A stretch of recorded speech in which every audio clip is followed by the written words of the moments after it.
E como eu falei para vocês, né, há um tempo atrás, olha só, por mais aí, né, que 2024 ainda está empinando aqui o IPCA, não é o horizonte de tempo que o BC está dando mais peso, tá bom? O horizonte de tempo que nós estamos tendo maior peso é 2025, mas não alivia. Por quê? Porque 2025 também fumou a expectativa de IPCA, saindo de 3,87 para 3,88, décima semana de alta, tá? PIB revisão para baixo, dólar revisão para cima, Selic estável, né, 9,5. Balança comercial também, primeira semana aí, de estabilidade. E o resultado primário teve uma leve melhora, né? Semana passada estava com um déficit aí de 0,64, agora um déficit de 0,61, sentindo também aí, né, as medidas que o governo tem anunciado de corte de gastos, principalmente aí do lado das despesas obrigatórias, tá? Então vamos lá, pessoal. O que que eu quero ressaltar aqui do Boletim Focus? Vocês lembram que eu comentei para vocês que se bater 3,90 na expectativa do Boletim Focus, qualquer modelo que você for rodar, já vai pedir uma alta de juros. Então cuidado, tá, se esse 3,90 começar de repente a ficar mais factível, né, na balança de risco, né, e principalmente na expectativa, tá. Então essa desancoragem que ainda persiste no Boletim Focus, é um dos pontos que quando a gente olha inflação e do lado dos preços livres, né, lembra, quando a gente fala de inflação, nós temos um quarto de preço administrados, três quartos de preços livres. E aí, um dos fatores, um dos alicerces para você, de repente, modelar expectativa de inflação é justamente a desancoragem das expectativas. E essa desancoragem da expectativa batendo 3,90 vai pedir alta de juros. Então, cuidado, tá, pessoal? Não é legal essa foto. Tá? Nos outros horizontes de tempo, inflação permanece estável, o único destaque seria câmbio para 2026, subindo aí de 5,19 para 5,20, também quarta semana de revisão altista para o câmbio. Na balança comercial de 2026, primeira revisão baixista de 77,82 para 77,32. E também tivemos, né, uma melhora no resultado primário de 2026, né. Mas ponto negativo aí do Boletim Focus, esse IPCA para 2025, ruim, tá, ruim. Em balança de risco, se nós fôssemos falar aí de uma perspectiva de abertura por conta do Boletim Focus, nós estaríamos falando de $1 para cima. Só que nós temos também algumas outras notícias que serviria para um contraponto em relação a essa piora do Boletim Focus. E qual notícia seria? A notícia, né, de que, o Lauro Jardim, inclusive, né, na coluna do Lauro Jardim, ele colocou que, Galípolo deve ser anunciado como presidente do Banco Central já em agosto, tá. É um dos fatores que poderia fazer com que o mercado tirasse, né, um pouquinho das incertezas em relação ao Banco Central, isso ajudaria bastante a balança de risco. Resta saber qual, né, desses 2 pontos o mercado vai dar mais peso. A boa notícia de que realmente o Galípolo pode ser anunciado em agosto, ou ainda uma desancoragem das expectativas do Boletim Focus, tá. Bom, feito aí então a análise do Boletim Focus, vamos seguir adiante aqui com a agenda do dia. A agenda tem, destaque principalmente IPCA, né, na quarta-feira, vamos ter aí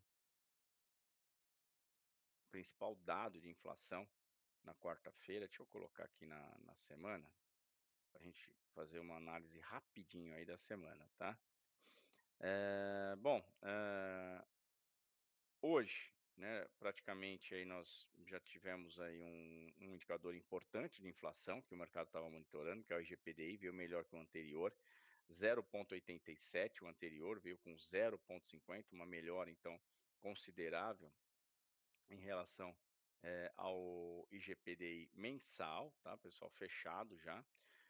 Vamos ter hoje, só agora a partir das 11 horas, né, não temos números 9h30, vamos ter aí vendas de veículos, expectativa de inflação ao consumidor, importantíssimo meio-dia, tá, um dado em 3,2 o anterior, qualquer né, indicador que venha, qualquer número que venha abaixo do anterior e principalmente abaixo de 3%, o mercado pode gostar, tá.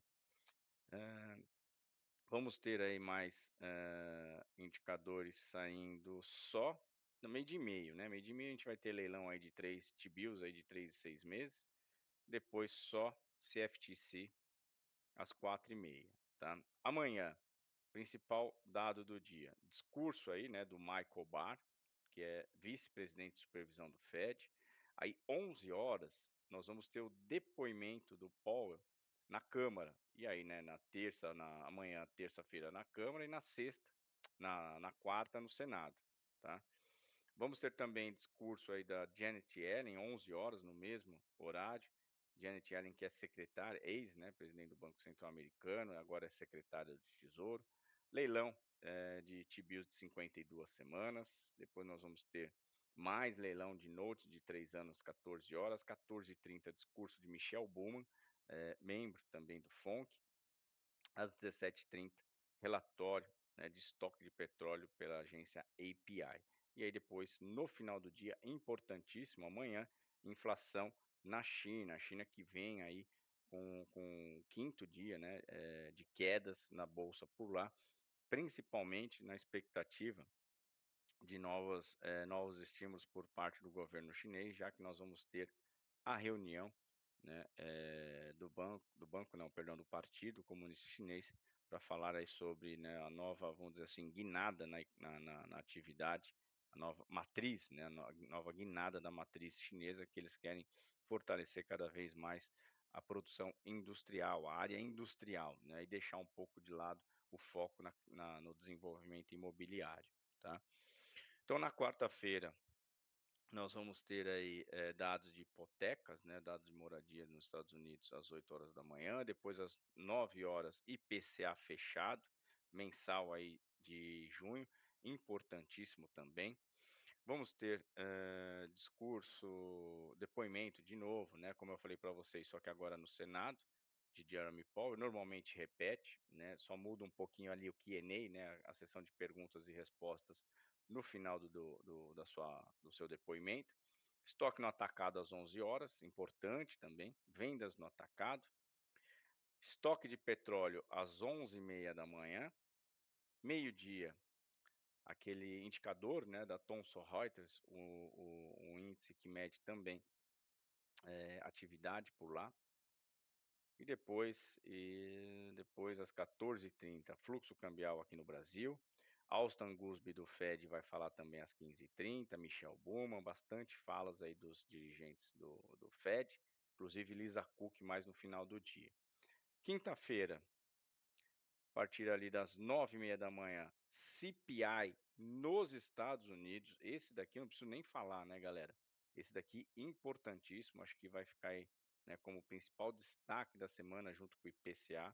Então esse daí na quinta-feira, tá, a partir ali das 9h30.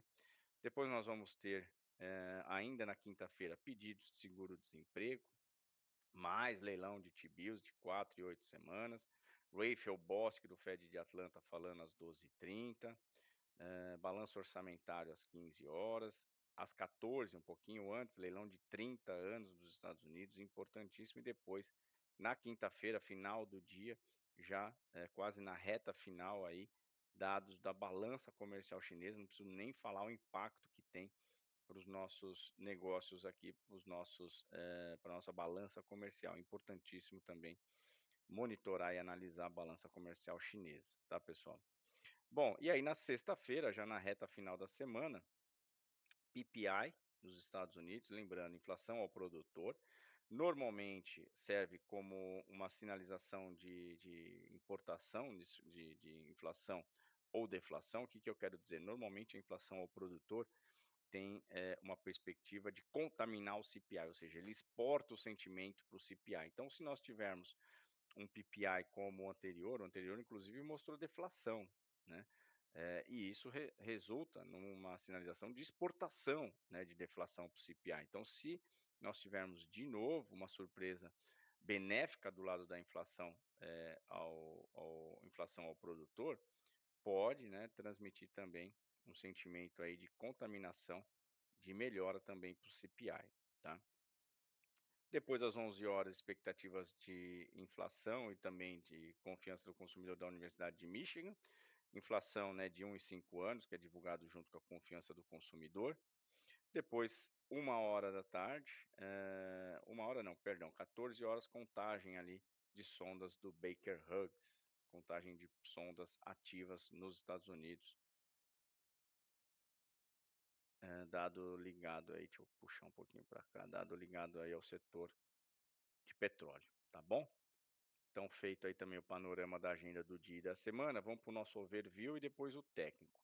Bom, pessoal, eh, abertura levemente tranquila, não só nos Estados Unidos, mas também na Europa, repercutindo, né, vamos dizer assim, não vou dizer vitória da esquerda, né, mas eu vou dizer assim, o contra-ataque da esquerda nas eleições legislativas da França, mas que, de certa maneira, deixou muito pulverizado, né, a formação da Assembleia Legislativa por lá. Por que deixou bagunçado? Porque não teve, né, nenhum partido teve uma grande maioria.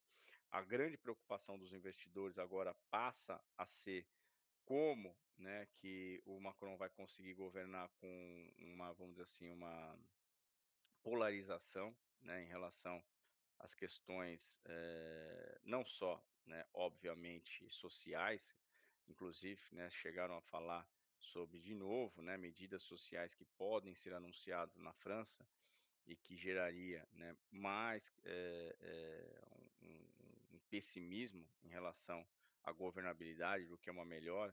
Eu até tinha aqui, bolsa, eles queriam aumentar a bolsa, estudantil em 10%, auxílio moradia, tudo aquilo que a gente já conhece, né, eles queriam, reajustar os benefícios sociais, mesmo com uma situação fiscal. A França tem hoje, né, o seu endividamento, a relação dívida-PIB em 110%, e é uma grande preocupação justamente esse ponto, né, como que a França vai conseguir, equalizar a sua dívida pública, justamente com uma assembleia bem dividida entre esquerda, direita e centro, tá, nenhum desses partidos teve a ampla maioria, o que sinaliza uma dificuldade para o Macron governar, tá bom? Então vamos ficar de olho aí, como que vai ser, também essa interpretação desse cenário eleitoral por lá, tá bom? Então, por enquanto, o que a gente tem é que é uma imagem até positiva não ter tido aí, né, nenhum dos partidos com ampla vantagem, justamente para não gerar aquelas pautas, vamos dizer assim, mais extremistas, tanto centro, seja lá qual for o governo, né, mas o mercado pelo menos gostou. Temos o S&P com uma alta de 0,03, Nasdaq 0,04, Dow Jones 0,06, o Russell 0,35, o índice de emergentes 0,41 de alta e o VIX 1,36 de alta, mas estacionado nos 12 pontos, né, para ser mais exatos, 12,65. Então, um cenário positivo para as bolsas nos Estados Unidos. Na Europa também um cenário positivo, Stock 50 ganha 0,42, Paris sobe 0,23, Londres 0,27, DAX da Alemanha 0,36, Madrid 0,63. Na Ásia, como eu falei para vocês, a informação a informação, né, de que o encontro, né, cadê aqui, ó, deixa eu trazer aqui para vocês, ó.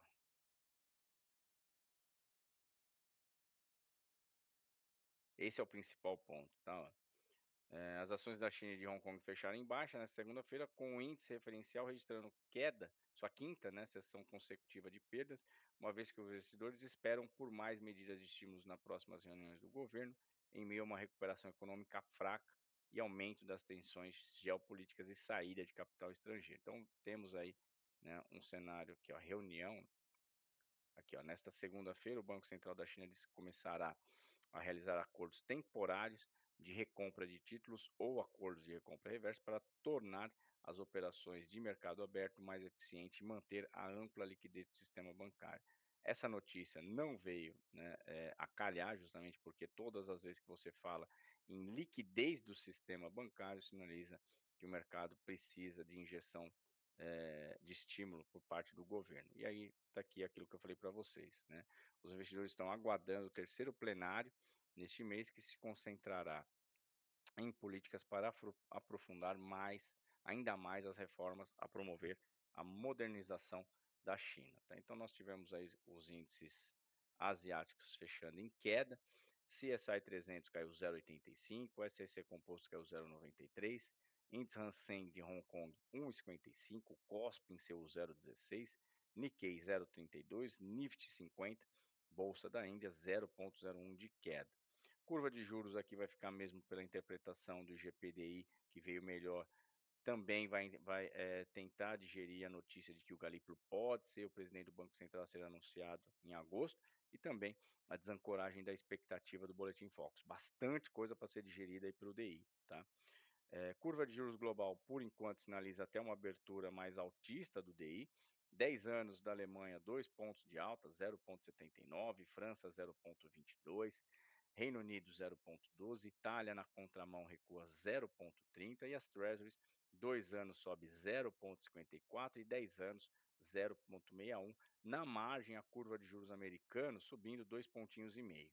Dólar no cenário mais misto, tá? DXY 0,06 de alta, dólar frente ao peso mexicano recua 0,18, frente ao rende sul-africano, cenário mais de estabilidade, leve alta, nada que assuste, 0,03. Já frente às moedas exportadoras de commodities, dólar frente ao dólar canadense cai 0,06, frente ao dólar australiano, o dólar americano ganha 0,13, ganha também frente ao kiwi neozelandês 0,17. E aí, as moedas do leste europeu sentindo mais o principal trigger, né, do final de semana, que foi a eleição legislativa na França, tá. Então um cenário mais, vamos dizer assim, de aversão a risco, principalmente no dólar contra a coroa sueca, que ganha 0,46, tá. Commodities, como a gente acabou de falar, um cenário, um pouco mais pessimista em relação à China. Temos commodities para baixo, tá, o minério de ferro caiu 1,63, cobre 0,06 de queda, alumínio 1,06 de queda, o ouro 0,66 de queda e a prata 1,10 de queda. As metálicas praticamente todas aí fechando em queda, tá. Commodities agrícolas, temos o café com uma alta de 2,47, subiu 5,70, sobe, né, $5,80, bastante coisa. A soja cai 1,57, o milho 1,46 e o trigo 1,31. E o petróleo também perde força, o Brent caindo 0,96 e o WTI caindo 0,98. Cenário ruim também por termos de troca, tá, pessoal? Então, a princípio, embora uma estabilidade frente ao dólar nas moedas, não só exportadoras de commodities, mas também aquela que a gente mais olha, que é o peso mexicano, um cenário, né, que sugere, olhando os termos de troca e também a queda das commodities, um cenário mais altista para o dólar por aqui, tá? Resta saber como que o DI vai tentar ajudar, né, a conter uma possível alta do dólar, com a notícia de que o Galípolo pode realmente assumir a presidência do Banco Central. A notícia é boa, vamos ver se vai conseguir, num dia cheio, né, de triggers ruins, conseguir de certa maneira anular essa visão mais altista para o dólar que nós temos contratada já na pré-abertura, tá? Então vamos começar aqui o técnico, né, a nossa análise técnica para o dia, começando aqui pelo índice divisor de águas aí na região de 127.400.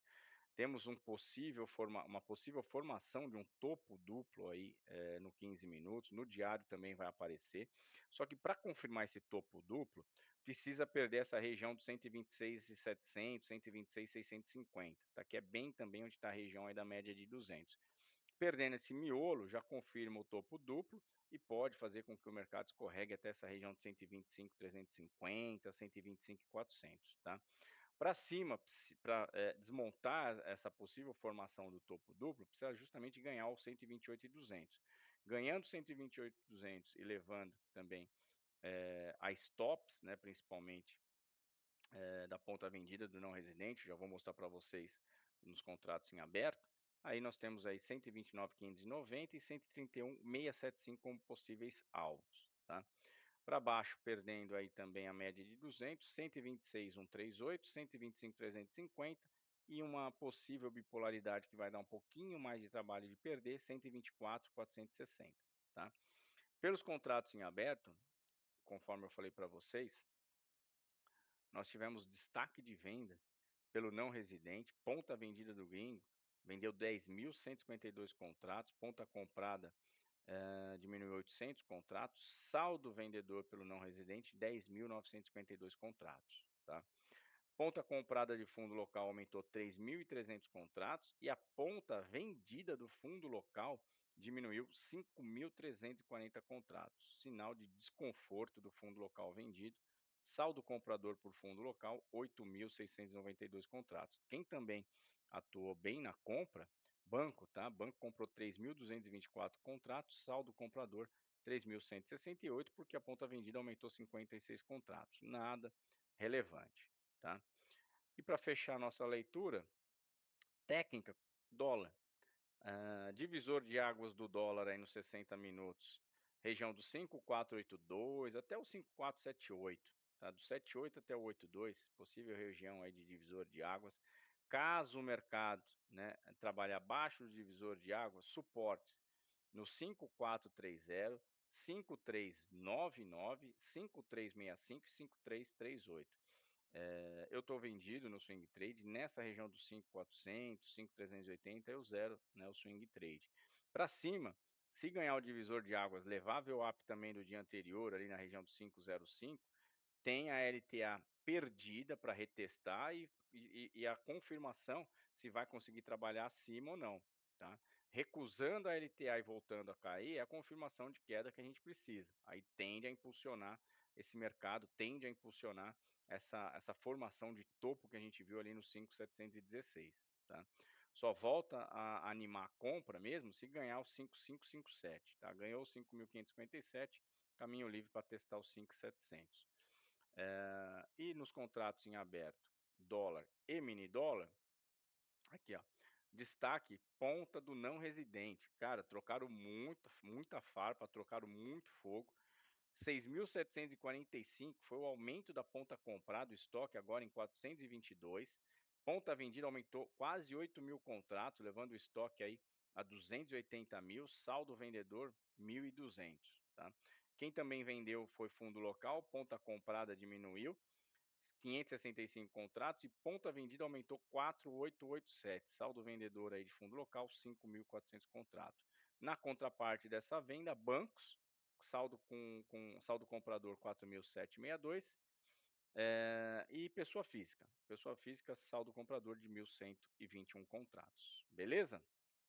Então esses também são os destaques dos contratos em aberto. Por enquanto nós temos uma pré-abertura do dólar aí na região. Deixa eu minimizar esse eu fecho. E agora a gente dá sequência aí, né, a sala ao vivo aqui mesmo, nesse mesmo link, essa mesma transmissão, beleza? Let's bora.